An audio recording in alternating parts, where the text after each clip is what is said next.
Mr. President. Senator from Alabama.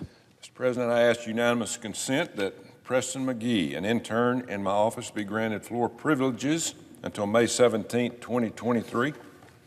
Without objection. Thank you.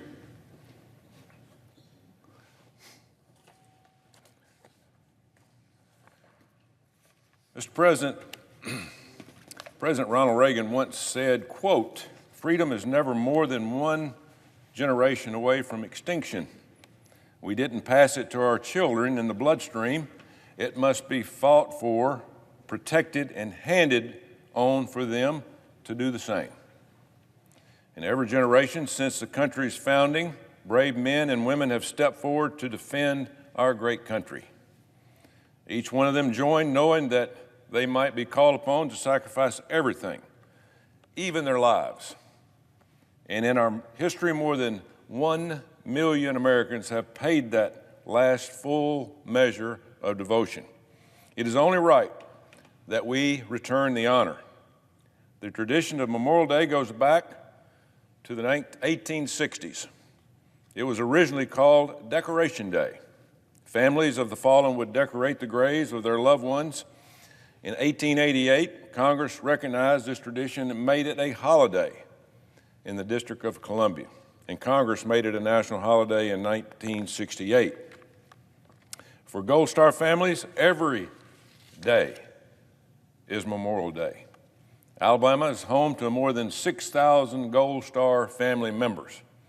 These include children who were forced to grow up without knowing their parents, spouses who had happily ever after cut short, moms and dads who hugged their children goodbye for the very last time, families with an empty seat at their dinner table. As we honor their loved ones, we also ought to honor Gold Star families. Today, I'd like to do just that. I'd like to recognize 3 of Alabama's fallen heroes and their families. First, I'd like to recognize Sergeant Ricky Jones of Plantersville, Alabama. The former star running back at Dallas County High School, also known as Mojo, is remembered for being a giving person who was always there for his family and for his community. Sergeant Jones was known to consistently attend football games to support younger players who aspired to be just like him.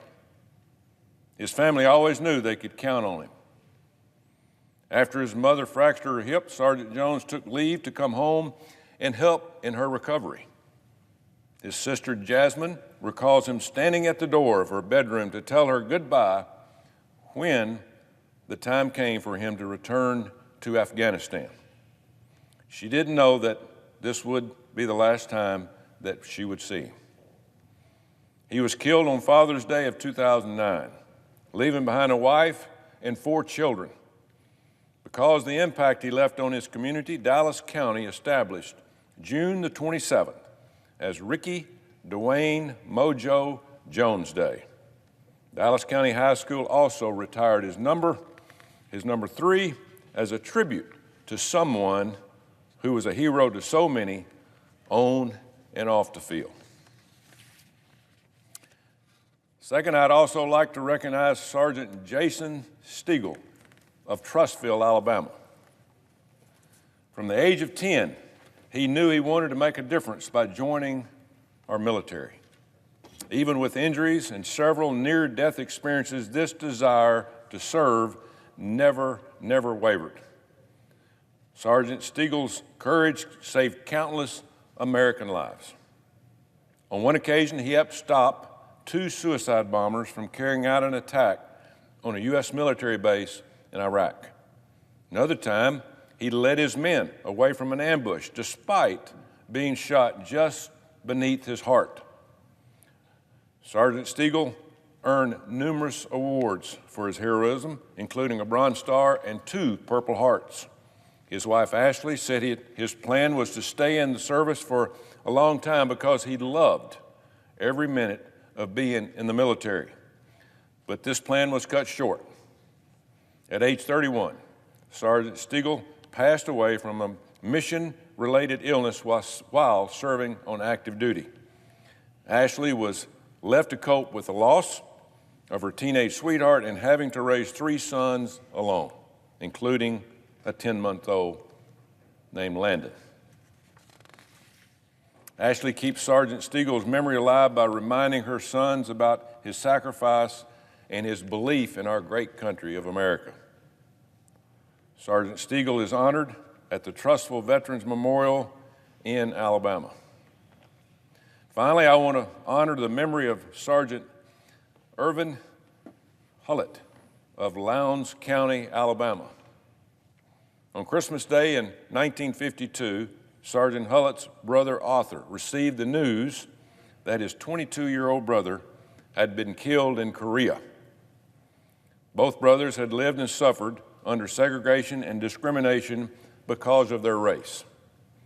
Yet both loved this country and were proud to wear the uniform. Both brothers rose to the rank of sergeant. Sergeant Arthur Hullett, to this day, says that he has no regrets about his military service. He also says he is confident that his brother would say the very same thing. Alabama is deeply grateful for their strong belief that America is worth fighting for and even worth dying for.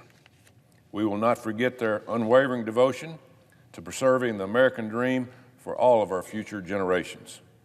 Sergeant Irvin Hullett's name is etched forever into the wall of Korean War Monument here in Washington, D.C. You know, the Bible says that, quote, greater love has no man that he'd lay down his life for a friend. We may never have met Sergeant Jones or Sergeant Stegall or Sergeant Hullett or any of the other fallen heroes, but their sacrifice is an example to all. As we look forward and toward Memorial Day, I hope we'll remember this is not just another long weekend.